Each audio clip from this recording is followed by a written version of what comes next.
Senhor Jesus, Divino Mestre, nós agradecemos a Ti por esta nova oportunidade que temos de aqui nos reunir, buscando aprendizagem, um entendimento sobre os Teus ensinamentos, sobre a doutrina espírita, cujas chaves utilizamos para estudarmos o Apocalipse. Nós sejamos felizes nas abordagens, no entendimento, nas explanações, nos comentários, para que esse trabalho já seja preparatório para a reunião mediúnica, já seja adequado para os irmãos que se encontram aqui, aguardando o atendimento espiritual, porventura estejam escalados para presenciarem esse estudo. Que nós consigamos manter o clima mais favorável possível, alimentando e irradiando sentimentos nobres, sentimentos solidários, fraternais, amorosos, para que o nosso trabalho seja efetivo nos seus propósitos. Que assim seja. Muito bem, então, dando continuidade ao estudo do Apocalipse, a partir do versículo 11, que iniciamos na semana passada. Vou fazer a leitura, como sempre fazemos, para nós nos familiarizarmos com o texto. Apocalipse, capítulo 20, versículo 11. E vi um grande trono branco, e o que estava sentado sobre ele, de cuja presença fugiu a terra e o céu. Vou ler de novo porque a pontuação aqui ficou estranha. E vi um grande trono branco e o que estava sentado sobre ele, de cuja presença fugiu a terra e o céu, e não se achou lugar para eles. E vi os mortos, grandes e pequenos, que estavam diante do trono, e abriram-se os livros, e abriu-se outro livro, que é o da vida. E os mortos foram julgados pelas coisas que estavam escritas nos livros, segundo as suas obras. E deu o mar os mortos que nele havia, e a morte e o inferno deram os mortos que neles havia, e foram julgados cada um segundo as suas obras. E a morte e o inferno foram lançados no lago de fogo. Esta é a segunda morte. E aquele que não foi achado escrito no livro da vida foi lançado no lago de fogo. Muito bem, na semana passada nós iniciamos o estudo do versículo 11. Versículo 11 que traz a seguinte ideia para nós. E vi um grande trono branco, e o que estava sentado sobre ele, de cuja presença fugiu a terra e o céu, e não se achou lugar para eles. Nós falamos já desses aspectos na semana passada. O trono branco, nós podemos aí associar com os panoramas elevados vistos por João, na sua visão. Nesses panoramas aí, os planos superiores, as esferas superiores, e realmente ele pode ter visto uma imagem de um trono, efetivamente, simbolizando alguma coisa. Agora, o trono, que é símbolo do poder, a cor branca sintetiza as cores, as 7 cores que compõem a luz. Então, ela simboliza a lei de Deus, que se irradia para todos nas mais variadas faixas de evolução. Lembrando que as 7 cores aí nos falam dos planos setenários da evolução, dos ciclos setenários da evolução, e que temos estudado no Apocalipse. Esse é recorrente, e é um símbolo recorrente também na tradição judaico-cristã, no texto desde o Velho Testamento. Vamos lembrar dos 7 dias da criação, vamos nos lembrar do menorá, o candelabro sagrado dos hebreus, que tem 7 braços, As bem-aventuranças são 7 principais, 2 que são consequências. Nos 10 mandamentos temos 7 negativos ou coercitivos. Na oração do Pai Nosso encontramos 7 pedidos também. Então é um símbolo muito forte. Nós temos os ciclos da vida humana, que são setenários, 7 anos, 14 anos, 21 anos. Então nós vemos que há aí uma mensagem, ciclos de 28 mil anos, que compõem aí o plano evolutivo da Terra, e por aí vai. A semana adâmica, os 7 mil anos depois de Adão, 4 mil anos antes de Cristo, mais 3 mil anos depois de Cristo, 7 mil anos, semana adâmica. E o milênio, estamos no milênio definido para a instauração da regeneração na Terra. Mas o poder mesmo do Espírito está sentado no coração. Então, trono é o coração. E nós encontramos, por exemplo, o seguinte em Mateus 25, 31. Que o Filho do Homem vai se assentar no trono da sua glória, que é o coração de cada um de nós. O Filho do Homem não o Jesus exterior, mas o Filho do Homem é o quê? É elaboração do próprio homem, o Filho do Homem. Cada um de nós elabora o novo homem, o homem novo, o homem renovado, que é Filho do Homem. E nós vamos elaborar o novo homem associando razão e sentimento. A razão adotando uma filosofia de vida adequada e o sentimento vai concretizando, vai gestar, vai dar à luz ao novo homem, que é o símbolo do casal primordial, Adão e Eva, razão e sentimento. Adão, o homem com a razão formada, pronto para a iluminação libertadora da animalidade, e Eva é o sentimento, a matriarca que vai elaborar o novo homem. Por isso que o sentimento é um componente fundamental. Se nós não nos afeiçoarmos ao Evangelho, ao Espiritismo, nós não vamos acreditar nas suas mensagens, não vamos praticar o Espiritismo e nem o Evangelho, consequentemente não vamos desenvolver o homem novo. Segundo aqui nosso plano de estudo, que é Espiritismo e Evangelho. Evidentemente que aqueles que não aceitam o Evangelho, não aceitam a doutrina espírita, vão evoluir também, porque a verdade está disseminada. Mas o Espiritismo, por exemplo, é aquele sistema que quando nós confiamos nos seus postulados, acreditamos nos seus postulados e vamos praticando, nós vamos acelerar o processo evolutivo. Porque nós temos as comprovações da imortalidade, da reencarnação, do mundo espiritual. Então, esse conhecimento antecipado nos faz adotar na Terra novas posturas.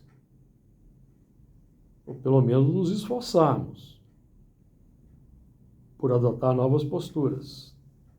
E é o objetivo. E vi um grande trono branco que estava sentado sobre ele, o Espírito Superior.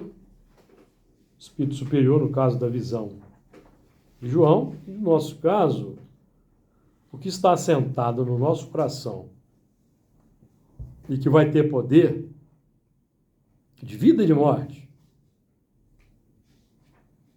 é a ideia que nós cultivamos. Tem poder de vida e de morte. De conservar ou de destruir os valores nobres ou os valores equivocados, conforme a ideia que nós entronizamos no coração pela afeição a sistemas, afeição ao mundo, um amor extremado pela matéria, pelos bens materiais, ou nós vamos destruir os valores nobres, conservar as paixões, o interesse pessoal, ou, adotando uma filosofia de vida como o Espiritismo, por exemplo, nós vamos destruir o egoísmo, o interesse pessoal rasteiro e vamos conservar as virtudes. Então, nós estudamos o Espiritismo, trabalhamos aqui com o Apocalipse, por exemplo, que é para que nós perscrutemos o coração e saibamos quais são os nossos objetivos, os nossos interesses, o que predomina na nossa vida cotidiana, o que comanda a busca que nós fazemos na vida. Mas aqui nós estamos falando dos valores elevados, porque o trono o trono é grande, ou seja, ampliação de poder, alcance, abrangência, e é branco, que é a luz que sintetiza as 7 cores, falando então aí da lei de Deus, simboliza a luz branca, vai simbolizar a lei de Deus, porque lá no princípio de Gênesis, o primeiro mandamento é: haja luz. Nós estamos trabalhando com essa luz, a luz divina. Então, nós estamos trabalhando aqui no plano interno e no plano externo, com um elemento de grande poder espiritual, de cuja presença fugiu a terra e o céu. Então, é um espírito que já está além das noções de espaço e tempo. Espírito puro, espírito liberto, redimido, completo. No caso aqui, Jesus. Quem é que tem o maior poder em relação a nós aqui na Terra? Jesus. De cuja presença fugiu a terra e o céu, simbolizando aí supressão da realidade do tempo e do espaço, que é o próximo estágio que nos aguarda, quando nos tornarmos espíritos puros, ou seja, não mais teremos necessidade de reencarnação. Só vamos reencarnar, se quisermos, em caso de missão. Então, nesse estágio, nessa fase, não existe mais espaço e tempo. Terra e céu, ou seja, dualidade. Felicidade perene. Completude, que vai se ampliando. Equiparação da razão e do sentimento. Estamos tratando disso. Nós ainda precisamos dessa dualidade, terra e céu, desencarnação, reencarnação, porque somos espíritos ainda imperfeitos. Precisamos de reencarnação, precisamos de desencarnação, até que nós superemos essa necessidade.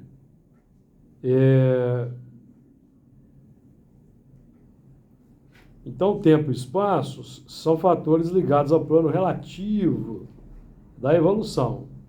Plano relativo, e não ao absoluto. Ligados aos fatores que projetam a evolução. Nós precisamos da matéria, do nosso estágio. Todos os espíritos são criados simples e ignorantes, passam pelo mesmo processo. Reencarnação, desencarnação, mundos materiais, até que nós nos libertemos. E não se achou lugar para eles. Então, não se achou lugar para essa dualidade, ou seja, o espírito, então, resolveu a sua problemática, evoluiu, progrediu. Então, não há mais lugar no plano do coração desses contextos de natureza dual. Não há mais morte, nem a morte espiritual, quando nós nos entregamos ao interesse pessoal rasteiro, e assim nós vamos negligenciando os valores humanísticos, os valores morais mais nobres. Então, nós ainda precisamos da reencarnação, da dualidade. E ainda estamos sob o domínio dos valores circunstanciais, impactantes da vida, que caracterizam aí os mundos de expiação e prova. Porque nos mundos de regeneração, o espírito vai encontrar calma e o repouso e vai acabar de se depurar. De acordo aí, comentários, para nós entrarmos no versículo 12, já na página 89. Uma conquista, né? A gente pode afirmar que a gente está nesse processo, né? Do item 11 aí, do versículo Sim. 11, né? Nós estamos trabalhando para que a necessidade da dualidade terra e céu, morte e vida, sombra e luz, sejam eliminados do nosso coração. Então a morte, por exemplo, tem a morte física, mas também temos a morte moral. Então eu estava dizendo que quando nós estamos plenamente entregues aos interesses rasteiros, nós estamos mortos, segundo o padrão espiritual. Precisamos de reencarnação para quebrar essa cadeia que nos prende à matéria. De acordo? Porque quando se fala em vida aqui, morte, é nesse sentido. Vida plena interior, vida das virtudes, os esforços por combater as más inclinações, vida inicial, vida em desenvolvimento. E morte é quando nós estamos totalmente afeiçoados aos impulsos primários, aos desejos primários, aos interesses rasteiros. Nós estamos mortos para a vida espiritual. Vamos precisar de reencarnações do impacto com a matéria para irmos nos libertando desse interesse pessoal, rasteiro, chamado egoísmo, que vai nos retendo na retaguarda da evolução.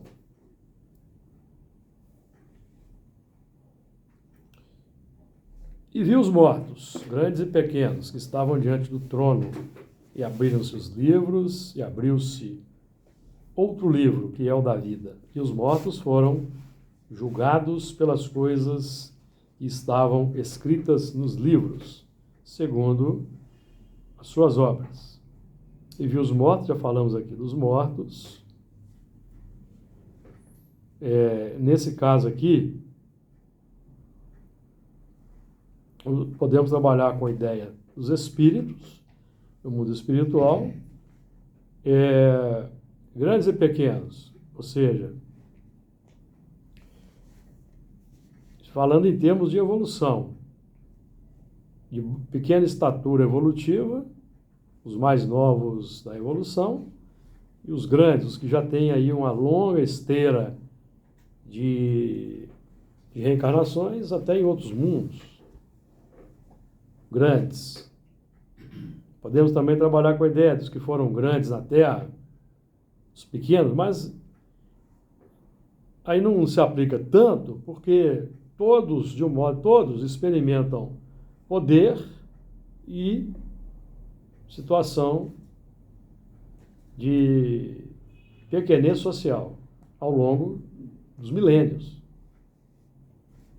Todos experimentamos postos de comando, tronos materiais, impérios, mas também o outro lado.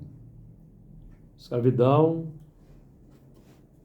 subalternidade, contrapeso, para desenvolvermos qualidades. Eu pensei aqui, desprendido, esse pequeno, grande, eu fiz uma associação também de estar mais também pode. Também pode, porque aqui não existe uma interpretação única. Sim.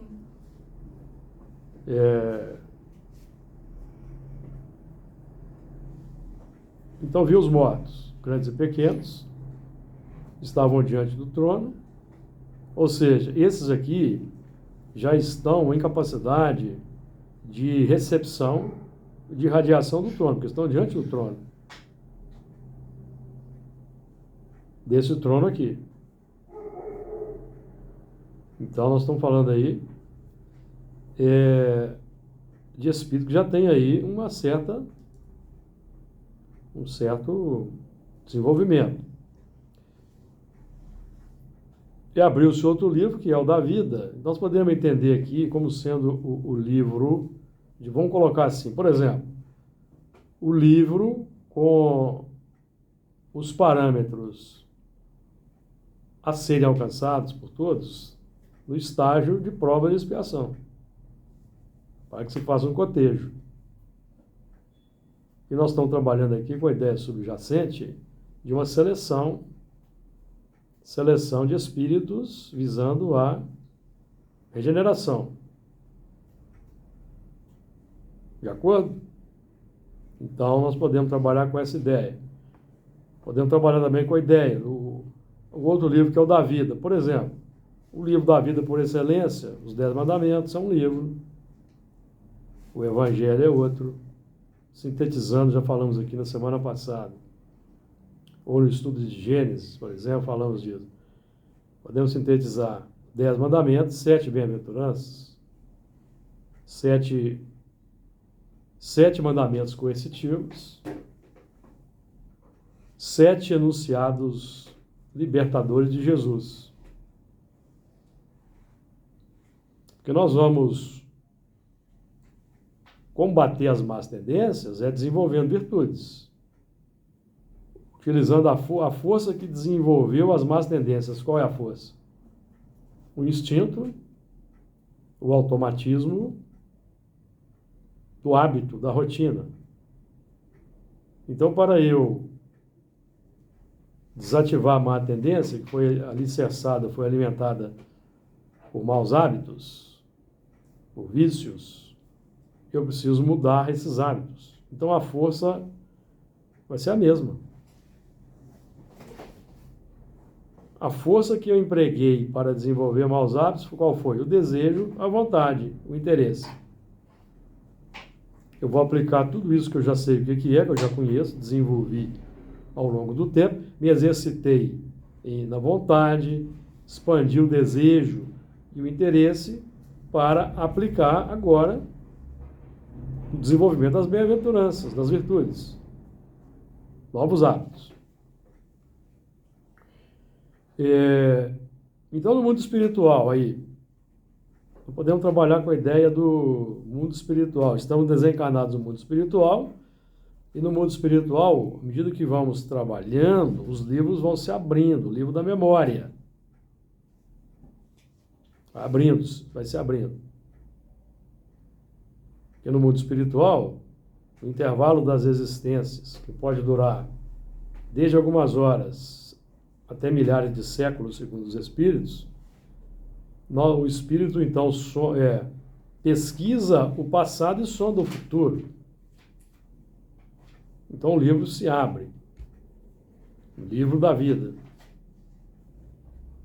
E nós que temos aqui, eu tenho dito isso de vez em quando, eu repito só para nós aqui trazemos para o contexto, nós que temos trabalhado no grande laboratório da mediunidade, nós temos já recebido informações aí sobre o passado, estamos recebendo.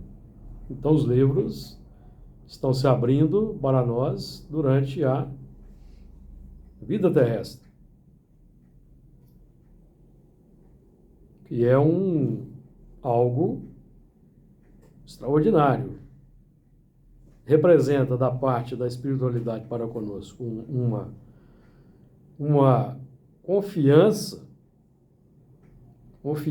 no trabalho. Por outro lado, aumenta a nossa responsabilidade para com o próprio trabalho. O zelo para com o trabalho, por exemplo, que é uma tecla que nós batemos aqui de vez em quando, quanto a disciplina a ser observada nesse trabalho, no trabalho mediúnico, nos trabalhos mediúnicos de todas as casas, as disciplinas, a concordância com a disciplina e a aplicação individual àquela disciplina indica da parte do componente que ele está interessado no trabalho e colher os louros da vitória. Porque no passado nós buscávamos o louro da vitória montado em cavalos, espada na mão. Hoje o nosso louro da vitória aqui ele é oposto. É o retraimento do eu, do ego, para que o conjunto funcione adequadamente, porque qual é o objetivo desse conjunto?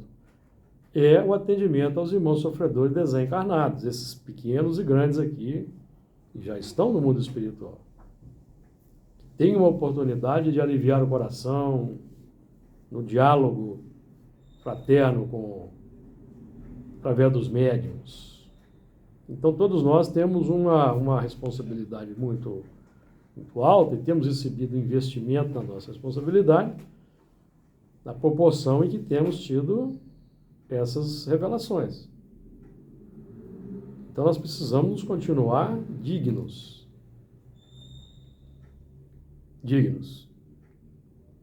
Porque no mundo espiritual vai haver um cotejo, vai haver uma seleção, vai haver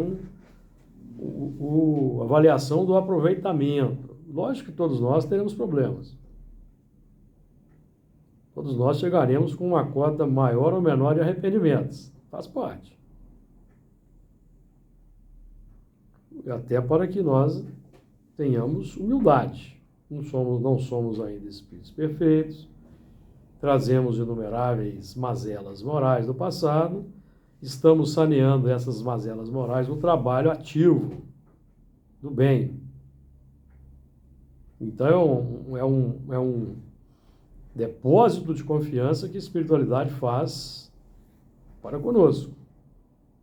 A equipe espiritual de trabalho desta casa fez e faz, e renova a cada segunda-feira o depósito de confiança.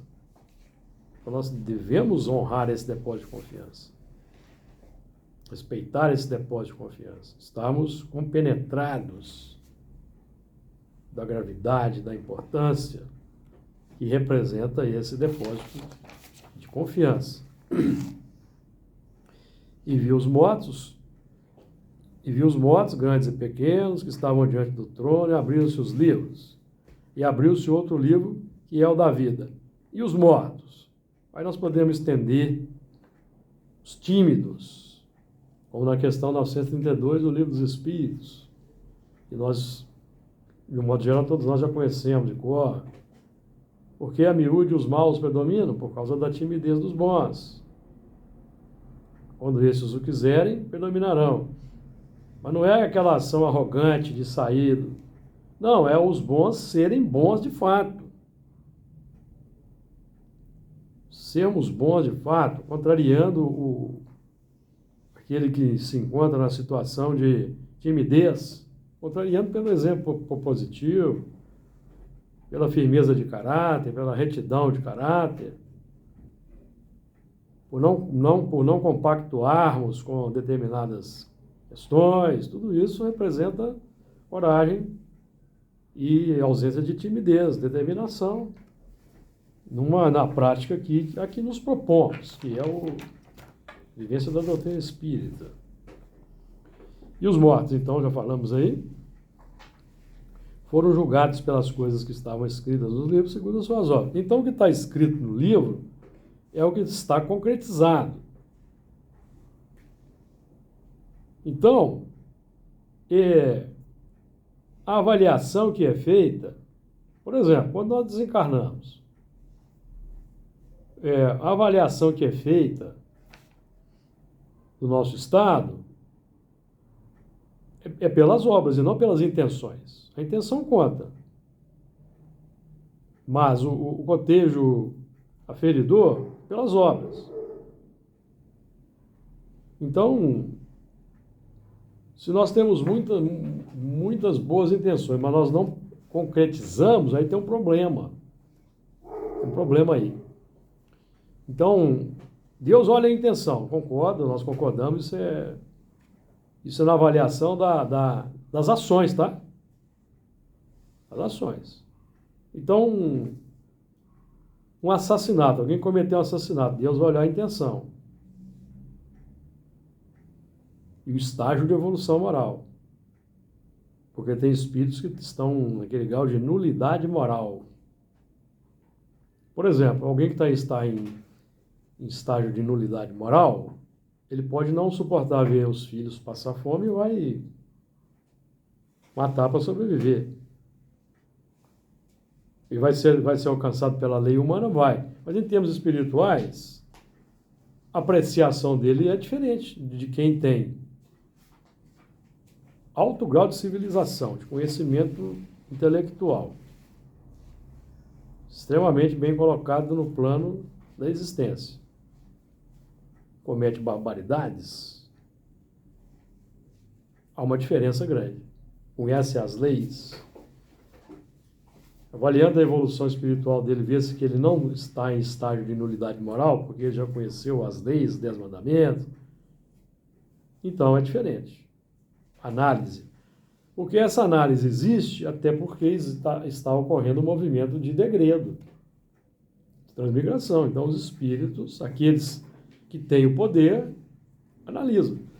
Eu me recordo, por exemplo, do livro Ação e Reação, de André Luiz, em que o espírito, se não me falha a memória, tem um mentor lá, eu não sei se é o Gúbio, do Ação e Reação, que ele tem várias atribuições, e uma delas é de banimento. Lá no livro, na Ação e Reação, mais ou menos no início do livro. Eu só não me recordo bem aqui do nome. Mas ele tem várias atribuições lá no departamento dele. E a última é o banimento.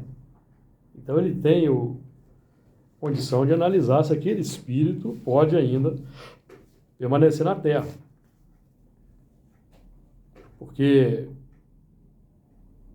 permanecendo na Terra, ele vai aumentando o grau de complicação individual, aumenta aquela esteira de reflexos automáticos, complica-se um pouco mais. Então, a misericórdia o retira da Terra, vai para um mundo apropriado, onde aquela situação é adequada. Aquela prática é adequada. E aí, como ele já viveu aqui na Terra algumas ou várias existências, já aprendeu muita coisa que ele vai... Muita coisa que ele vai levar para o mundo para onde vai. Então lá ele vai ser alguém que, ali no contato social pelas reencarnações, ao longo do tempo, vai revelar novos valores ali para aqueles que estão naquele mundo, os mais jovens que estão lá naquele mundo. Então existe uma adequação, um entrosamento. Os mundos são solidários, como nós aprendemos no livro dos Espíritos. Então, eu anotei o seguinte aqui do trabalho do Honório. Cada qual tem o seu livro que vai escrevendo no decorrer da vida. O que vai definindo o nosso lugar após a morte, de acordo com a eleição pessoal. Nossas elaborações, tanto as tangíveis quanto as que não vemos, registradas no nosso livro individual, com consequências, mas com consequências, aí tem um erro de português aí, mas com consequências no plano coletivo. Desde o pensamento até a ação finalística, tudo é inspirado por um processo mental. A partir do primeiro ponto do reflexo, já há interferência no contexto, o que corresponde a uma obra em expressões simples, ocorrendo nas esteiras profundas das energias. Então, a partir do momento do primeiro ponto do reflexo, já existe uma interferência no contexto. O que nós estamos dizendo aqui? Num episódio de trânsito, por exemplo, que ali um automóvel cruza à frente do outro, bruscamente ali, desrespeitando alguma lei de trânsito, obriga o outro a frear, ou pode até ter uma colisão. Então vai haver o quê? Vai surgir no coração de ambos um reflexo, por causa do acontecido. O reflexo esboça a emotividade. Isso é fração de segundo. Nós ainda não temos o controle sobre esse reflexo. Estamos aprendendo a identificar, tomar consciência, para ir dominando. Em nós, o reflexo é sempre automático. Dependendo do grau de evolução, vai ser um reflexo de alta expressão virtuosa, no caso de Jesus. Em baixa condição de evolução, um reflexo de alta expressão complexa. A pauta das emoções primárias. A emotividade plasma a ideia. Então aí, a partir do reflexo, já existe uma, conforme recolhemos aqui do nosso irmão Honório, já há interferência no contexto, que é a reação. Depois que a gente reage, então a gente já não está mais senhor da situação. E aí vai depender do outro. No caso de reação complexa. Vai depender do outro. E há um registro, né? E no caso de uma reação, de um reflexo superior, o outro também pode se sentir até ofendido. Mas aí, se houver um desdobramento complexo, já não vai ser da nossa culpa, porque o nosso reflexo foi o melhor possível. Ou, se nós conseguimos frear a ideia, porque o reflexo, a emotividade, nós não conseguimos frear ainda. Estamos começando esse processo. Mas conseguimos frear a ideia, não verbalizar, consequentemente não se tornar ação, então já é uma vitória. Agora, evidentemente, nós já temos algumas conquistas no coração. Então pode ser que, numa determinada circunstância, o reflexo, a emotividade vai ser uma emotividade boa. Então tudo depende de circunstâncias. Mas, por exemplo... Como nós acordamos naquele dia, como nós passamos o dia, os acontecimentos. Tudo isso faz parte de um contexto de circunstância para os testes aprendizagem da evolução. Diga lá, Elana. Então, é um processo, mas quando você já não verbaliza, mas o simples fato de você pensar, porque ali houve a ação te leva a uma reflexão. Mas a gente vai chegar num ponto em que isso não vai gerar nenhum pensamento ruim. Vai, você acha que Jesus tinha pensamento ruim? Você pode não verbalizar. Você acha que Jesus, quando estava sendo açoitado no sinédrio por azorragues que tinha ferro, você acha que ele tinha algum reflexo ruim? Não. Agora nós. Pois é difícil pensar, gente, sem você... Sendo açoitado por azorrague deles lá que tinha umas bolinhas de ferro, o que a gente ia sentir? Qual ia ser a reação? Jesus foi açoitado assim lá nos porões do Sinédrio, casa de Caifás, eu acho. Então, tipo, tem uma mensagem sobre isso. Impiedosamente. Qual era o reflexo? Não é igual ao nosso, porque ele é um espírito puro, espírito Messias. E são espíritos que atingiram um tão alto grau de evolução que se tornaram infalíveis daí por diante, mesmo na encarnação. É domínio completo. Porque já foi vencido em milenares existências corporais. Foi vencido. Então, chegou nesse estágio que a matéria não exerce mais nenhuma influência. Nenhuma influência. Isso é desmerecer a tarefa? Não, é conquista da evolução. Porque se Jesus não fosse o Messias, fosse da nossa categoria, nós não teríamos conhecimento de evangelho. Porque ele ia se revoltar, ia pegar a espada, ia ser um revolucionário, um rebelde. Seria isso. Mas não, então ele deu um exemplo aí extraordinário. Que isso pode ser alcançado no corpo físico.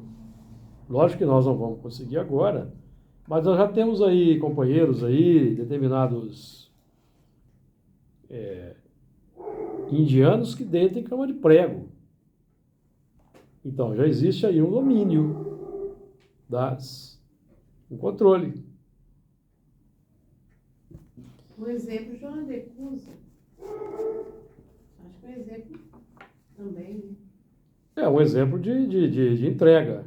De entrega, mas nós estamos falando aqui de capacidade daquele reflexo 100% virtuoso, na hora do martírio. Não, pois é, quando ela É? está na fogueira, Sim. né? O filho dela, não, acredita em Jesus. Ali foi um testemunho também, né? Exatamente. Então, serão julgados pelas coisas que estavam escritas nos livros, segundo suas obras. Então, o pensamento tem, continuando aí na ideia do Honório, o pensamento tem a propriedade de dar formas e ideias, isso nós aprendemos estudando Espiritismo. Alterando a esteira mental, não mais ocorre a alimentação, aquela forma, e ela se estiola e desaparece por falta de alma criativa. Então, o que ele está dizendo aí? Nós podemos até, de vez em quando, ter umas ideias complexas. Isso é natural ainda na nosso estágio. Mas nós não devemos dar mais forma à ideia, ou seja, atuar de acordo com aquela ideia. Dar forma à ideia é agir. Praticar. Aí estamos dando forma à ideia. A ação dá forma à ideia. Então, nós estamos trabalhando. O nosso campo de trabalho hoje é aí nesse espaço aí de reflexo, motividade, ideia, palavra. Para mudar, nós estamos trabalhando hoje para mudar hábitos, certo? À medida que a gente vai mudando hábito, vai conscientizando do sentimento, nós vamos mudando o sentimento. E vamos entender que, por exemplo, o sentimento é fonte do pensamento. Todo pensamento mal resulta de uma imperfeição da alma. Então, se ainda perpassam sentimentos, pensamentos complexos, descaridosos por nossa mente, é porque o sentimento ainda propõe isso. Que é a nossa luta. Por isso nós estamos aqui na Terra, no mundo de provas e expiações, e é por isso que estamos trabalhando aqui na Casa Espírita, porque o amor cobre a multidão dos pecados e trabalhando sobre uma nova dinâmica, nova mentalidade. Aqui nesse momento, focados no estudo e no trabalho mediúnico, focados no trabalho mediúnico, nós estamos criando novos hábitos, que vão ao longo do tempo, se sobrepor aqueles hábitos mais destrutivos da nossa paz interior. Mas isso leva tempo, o processo é demorado. Mais comentários aí?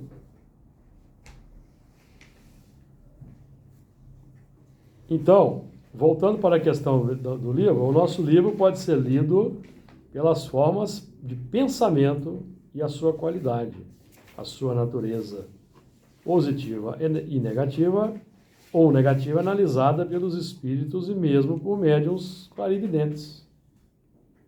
Então, tem os médiuns que podem perante a presença de cada um de nós, sentir bem ou sentir mal. Sensitivos eles podem sentir uma radiação complexa. E então, esse é o sentido que nós estamos desenvolvendo hoje para o futuro. Esse sentido no futuro vai ser a tônica. Nós vamos colocar assim, ser bastante empáticos. E nós vamos conhecer pensamentos e emoções uns dos outros.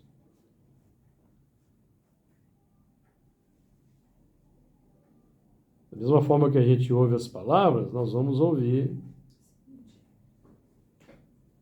pensamentos e emoções. Porque, vejam bem, se todo pensamento mau resulta de uma imperfeição, então um espírito que ainda está traz ainda bastante imperfeições, as emoções que ele traz no seu ser e os sentimentos vão gerar ideias complexas, automaticamente.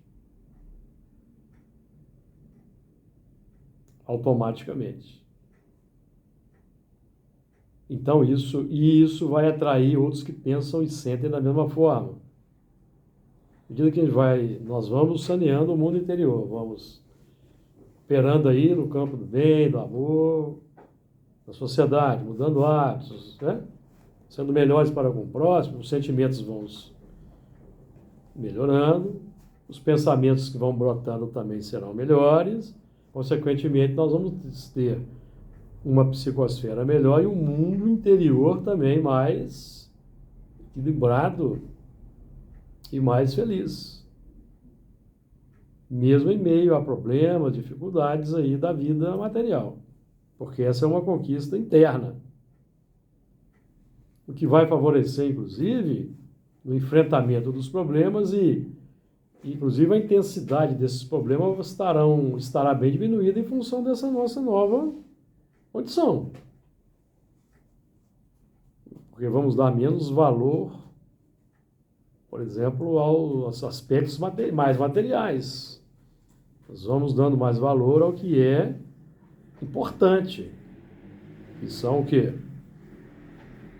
Convivência com o próximo, os sentimentos do próximo. Nós vamos valorizando cada vez mais essas... Que o que ocorre hoje na Terra é uma hipervalorização de bens materiais. Do dinheiro, das conquistas materiais. Existe uma hipervalorização. E existe um amor extremado.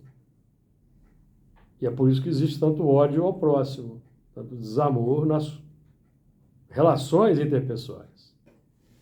Contato pessoal, que é o importante. Existe um esforço muito grande pelo supérfluo, né? As pessoas... Exatamente. Ostentação, né? Querer mostrar aquilo que não é. E isso, inclusive, faz sofrer, né? Lógico que faz, porque aí o elemento vai começar a ter inveja, ciúme, cobiça exagerada. Falando aqui, por exemplo, falando da lei de amor, vai dizer assim, ó, lá no capítulo 11, item 8, mensagem de Lázaro, a lei de amor substitui a personalidade pela fusão dos seres, extingue as misérias sociais. Então, quanto mais amor aos bens materiais, dinheiro, mais desigualdade social, porque aí vai haver cobiça, vai haver inveja, aquele que tiver mais poder vai usar esse poder para auferir maiores lucros, maiores ganhos, e pode chegar, o que já temos estudado aqui com muito afinco, a sambarcar os bens do próximo. Já temos estudado aqui. Que aqueles que assambarcam os bens do próximo, eles são os violentos. Até agora os bens da terra são assambarcados pelos violentos, em prejuízo dos que são brandos e pacíficos, que a estes falta muitas vezes o necessário, ao passo que outros têm o supérfluo. Exatamente porque o amor, por causa do amor extremado aos bens materiais. Ditoso aquele que... Então vamos lá, aí nós já estamos notando uma das características do espírito ditoso. Porque a gente aprende espiritismo muito nas entrelinhas. Então a característica do espírito ditoso. Ditoso é aquele que, ultrapassando a sua humanidade... Então o espírito ditoso é aquele que está ultrapassando a sua humanidade. Porque nós estamos aqui na Terra desenvolvendo humanidade. Segundo o livro Voltaire do irmão Jacó, da animalidade para a inteligência, da inteligência para a razão, da razão para a humanidade, que é o nosso estágio. Porque os que se encontram no estágio seguinte, da humanidade para a angelitude, não estão reencarnados, pelo menos em massa. Pode ter um ou outro reencarnado aqui ou ali, mas em massa ainda não. Estão no mundo espiritual, aguardando a evolução da humanidade para eles poderem reencarnar em massa, porque esses espíritos já não merecem expiações. Convívio com espíritos interesseiros, violentos. Não merecem mais, já passaram por isso. Pode ser, mas evidentemente que alguns reencarnam como missão, sofrendo aí a pressão. Sem dúvidas nenhuma acontece isso, tá? Eu estou dizendo assim, em grande escala. Só vem se quiser. Como no exemplo lá do livro Renúncia. Só vem se quiser. Se não quiser, não vem.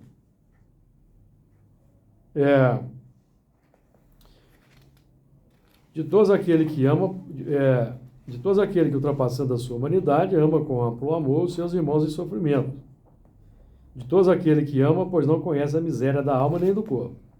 Então aqui é um dado aí para quando for estudarmos lá mundo de regeneração, que é mundo ditoso, já acrescentar esse dado aqui. Para formar um quadro. A gente aprende a doutrina dos espíritos é assim, formando o todo. Então, para entender o que é o mundo de regeneração, que é a mesma coisa de mundo ditoso, conforme Santo Agostinho diz, temos que estudar todo o capítulo 3, marcar as dúvidas e anotar os pontos que caracterizam o mundo de regeneração. 3 do Evangelho? 3 do Evangelho. Em contraste com o que caracteriza o mundo de expiação e provas, e nós vamos então compreender. Eu tive pensando nesse respeito, inclusive, a gente entender qual o mundo que nós estamos construindo no coração também, né? Nós estamos construindo o mundo da regeneração. Pois é, exatamente. Porque... Como estamos construindo? Porque nós não estamos construindo ainda o mundo da angelitude. Desculpa aí se eu vou derrubar alguém do pedestal. Nós estamos construindo o mundo da regeneração. Nós estamos desenvolvendo valores humanos. E Jesus veio até a chamar a atenção para a bondade humana. Aprendemos com a Emmanuel. Bondade humana. Nós estamos lutando para transformar a Terra num mundo onde predomina a bondade humana. E estamos tendo grande dificuldade. Por causa de quê? Por causa de nós mesmos. Estamos no contexto. O amor é de essência divina, e todos vós, do primeiro ao último, tendes no fundo do coração a centelha desse fogo sagrado. Porque todos nós já trazemos o amor desde os primórdios. O amor é a força para progredir, amigos. Nós buscamos, desde o princípio inteligente até Nós buscamos o que amamos, buscamos aquilo que necessitamos, que é o que nós, então, amamos naquele estágio de evolução. Então, a gente busca o que ama. Esse que seja muito. Por isso que Jesus perguntou lá, que buscais? Quando aquele elemento se deparou com Jesus, interrogar, Jesus perguntou, que buscais? Aferindo o estado de espírito daquele irmão. Aferindo.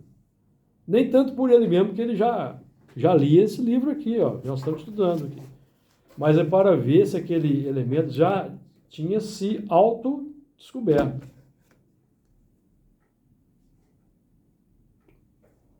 E Jesus Ele já sabia dele, né? já sabia. Porque Jesus, quando olhava para cada um de nós naquele tempo, ele via o potencial do futuro. E o potencial do futuro.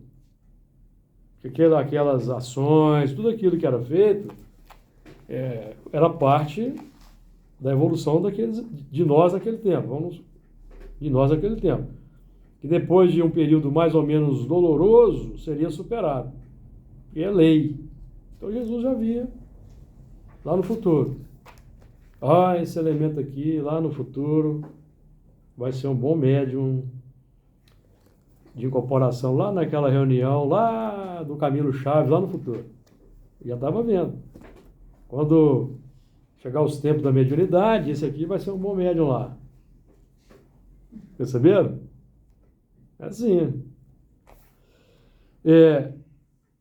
É fato que já haveis podido comprovar muitas vezes o homem, por mais abjeto, vil e criminoso que seja, vota ao ente ou a um objeto qualquer, viva e ardente afeição.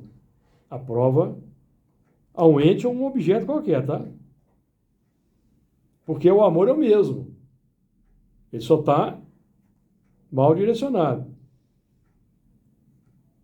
Então, o amor por um objeto é o mesmo amor que eu vou utilizar para amar a pessoa, só que eu tenho que direcionar. Eu quero amar a pessoa? Eu estou buscando amar aquela pessoa? Ou estou fugindo daquela pessoa? Fugindo das oportunidades de um contato social? Então não é amor. Ainda. É de fato que já haveis podido comprovar, muitas vezes, o homem, por mais abjeto, vil e criminoso, que seja, vota ao ente ou um objeto qualquer, viva e ardente afeição. A prova de tudo quanto tendência a diminuí-la, que alcança não raro sublimes proporções. A um ente ou um objeto qualquer, disse eu, porque há entre vós indivíduos que, com o coração a transbordar de amor, despendem tesouros desse sentimento com animais, plantas e até com coisas materiais. Espécies de misantropos que, a se queixarem da humanidade em geral e a resistirem ao pendor natural de suas almas, que buscam em torno de si a afeição e a simpatia, rebaixam a lei de amor à condição de instinto. Porque quando nós permanecemos no campo do amor às coisas, nós estamos nos mantendo no campo do instinto. Porque o amor, a sublimidade do amor vai ser desenvolvida no amor ao próximo, às pessoas. Então é isso.